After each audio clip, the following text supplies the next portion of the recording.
Hello guys, hello water sign, hello Pisces, Scorpio, and Cancer. Welcome dito sa aking channel, Kapalaran 888. Welcome guys. Alamin natin ang weekend reading mo sa weekend na to, Saturday and Sunday. Tingnan natin kung ano yung message na para sa'yo, water sign, Pisces, Scorpio, and Cancer. Okay. So, water sign, Pisces, Scorpio, and Cancer. Nakikita ko siya dito na posibleng makatanggap ka ng isang sulat. Message of concern. So, posibleng may balita ka na matatanggap tungkol sa may edad na babae. So, it's either parents, mother, tiyahin, or kung kanino man to na medyo mature na siya na parang mag-aalala ka. So, pwedeng may problema siya or posibleng meron siyang kailangan ayusin na kailangan niya ng tulong galing sa'yo. Okay? So, comment down below if you resonated sa lahat ng water sign, Pisces, Scorpio, and Cancer.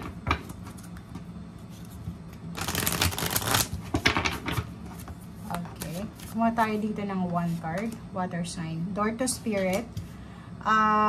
Etong door to Spirit na to is pwedeng tungkol to sa mga water sign, Pisces, Scorpio, and Cancer na yung mature woman na sinasabi dito is yung mga elders mo, like parents, tiyahin, kapatid na medyo may edad na sa'yo, kakilala, na nasa spiritual world na sila.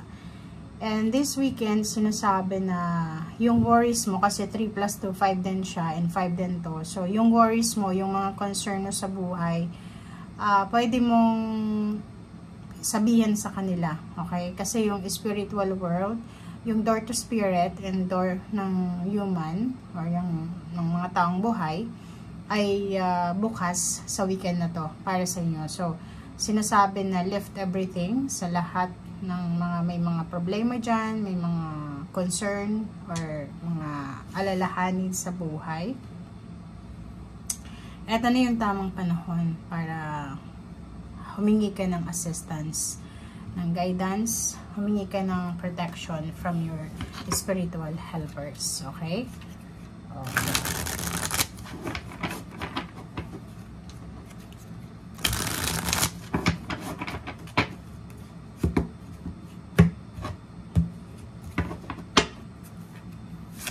Okay, first card natin is King of Air, knowledgeable, objective, respected.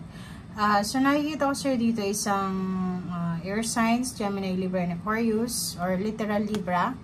Ang posibleng focus mo sa weekend na to, or pwedeng ang taong ito ay mapagkakatiwalaan mo, or kung ano man tong ino-offer sir ng taong yan, ay huwag kang masyadong mag-alala kasi mapagkakatiwalaan mo yung taong yan. And 9 of Water. So nakikita din natin dito yung water sign, Pisces, Scorpio, and Cancer na may mga wishes, goals, dreams, or mga minimithi nyo na posibleng matupad ngayong weekend na to. So may mga wish fulfillment tayo dito. May magagrant na wishes na pwedeng magdala sa'yo ng sobra-sobrang happiness. And sa relationship, especially sa love life, nakikita natin yung balanse. If ever may mga issues kayo with your loved ones, intimate, nakikita natin yung balanse, nakikita natin yung peace and harmony, balance, stability. So, may mga relationship na may mga misunderstanding ka, or pwedeng may mag-asawa, mag-boyfriend, mag-girlfriend, family, na hindi masyadong magkaunawaan. And this weekend, ay magkakaroon kayo ng chance para makapag-usap, parang matapos na yung mga problema na yan, okay? And Page of Fire, sinasabi na isang good news ang posibleng darating sa'yo this weekend.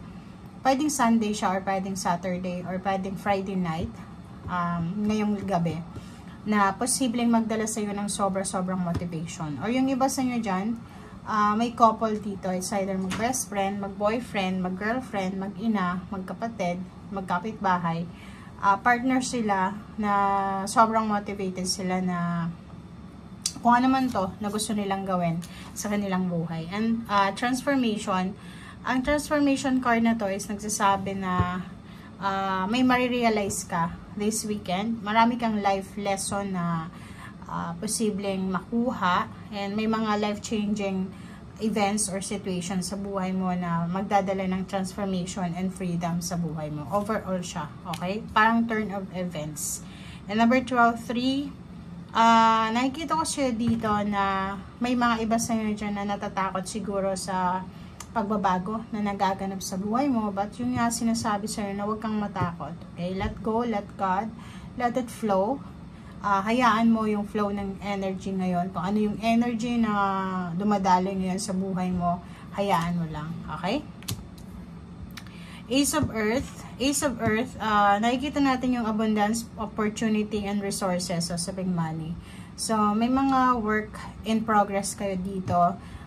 May mga perang on the way papunta sa bank account nyo. Meron naman sa inyo dito mga offer ng job, business partnership, collaboration, and lump sum amount of money incoming siya, or parang windfall siya ng financial.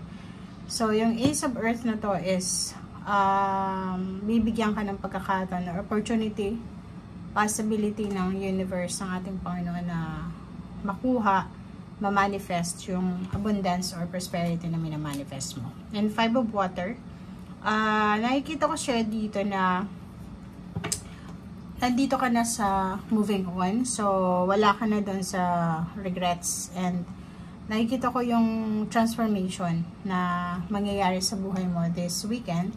So, parang ang sinasabi sa'yo dito na lahat ng gagawin mo, okay, lahat ng gagawin mo this weekend ay posibleng related to sa family, or related to sa relationship, or related to sa trabaho. So, nakikita ko na sobra kang determinado, sobra kang